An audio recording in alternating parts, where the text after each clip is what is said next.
A Journey to the Center of the Earth, by Jules Verne, Chapter 22, Total Failure of Water. This time the descent commenced by the new gallery. Hans walked first as was his custom. We had not gone 100 yards when the professor, moving his lantern along the walls, cried, "Here are primitive rocks, now we are in the right way." Forward, when in its early stages the Earth was slowly cooling, its contraction gave rise in its crust to disruptions, distortions, fissures, and chasms. The passage through which we were moving was such a fissure, through which at one time granite poured out in a molten state. Its thousands of windings formed an inextricable labyrinth through the primeval mass. As fast as we descended, the succession of beds forming the primitive foundation came out with increasing distinctness. Geologists consider this primitive matter to be the base of the mineral crust of the Earth, and have ascertained it to be composed of 3 different formations: schist, gneiss, and mica schist, resting upon that unchangeable foundation, the granite.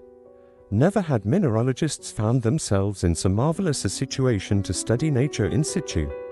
What the boring machine, an insensible, inert instrument, was unable to bring to the surface of the inner structure of the globe, we were able to peruse with our own eyes and handle with our own hands. Through the beds of schist, colored with delicate shades of green, ran in winding coarse threads of copper and manganese, with traces of platinum and gold.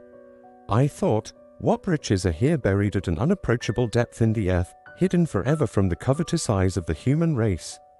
These treasures have been buried at such a profound depth by the convulsions of primeval times that they run no chance of ever being molested by the pickaxe or the spade. To the schist succeeded gneiss, partially stratified, remarkable for the parallelism and regularity of its lamina, then mica schists, laid in large plates or flakes, revealing their lamellated structure by the sparkle of the white shining mica. The light from our apparatus, reflected from the small facets of quartz, shot sparkling rays at every angle, and I seemed to be moving through a diamond, within which the quickly darting rays broke across each other in 1,000 flashing coruscations. About 6 o'clock this brilliant fate of illuminations underwent a sensible abatement of splendor, then almost ceased. The walls assumed a crystallized though somber appearance. Mica was more closely mingled with the feldspar and quartz to form the proper rocky foundations of the earth, which bears without distortion or crushing the weight of the 4 terrestrial systems. We were immured within prison walls of granite. It was 8 in the evening. No signs of water had yet appeared. I was suffering horribly. My uncle strode on. He refused to stop. He was listening anxiously for the murmur of distant springs. But, no, there was dead silence. And now my limbs were failing beneath me. I resisted pain and torture, that I might not stop my uncle, which would have driven him to despair, for the day was drawing near to its end, and it was his last. At last I failed utterly. I uttered a cry and fell. "Come to me, I am dying." My uncle retraced his steps. He gazed upon me with his arms crossed, then these muttered words passed his lips. "It's all over." The last thing I saw was a fearful gesture of rage, and my eyes closed. When I reopened them I saw my 2 companions motionless and rolled up in their coverings. Were they asleep? As for me, I could not get 1 moment's sleep. I was suffering too keenly, and what embittered my thoughts was that there was no remedy. My uncle's last words echoed painfully in my ears, "It's all over." For in such a fearful state of debility it was madness to think of ever reaching the upper world again. We had above us 1.5 leagues of terrestrial crust. The weight of it seemed to be crushing down upon my shoulders. I felt weighed down, and I exhausted myself with imaginary violent exertions to turn round upon my granite couch. A few hours passed away.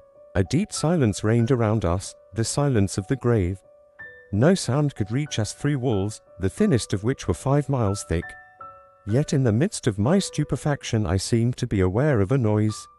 It was dark down the tunnel, but I seemed to see the Icelander vanishing from our sight with the lamp in his hand.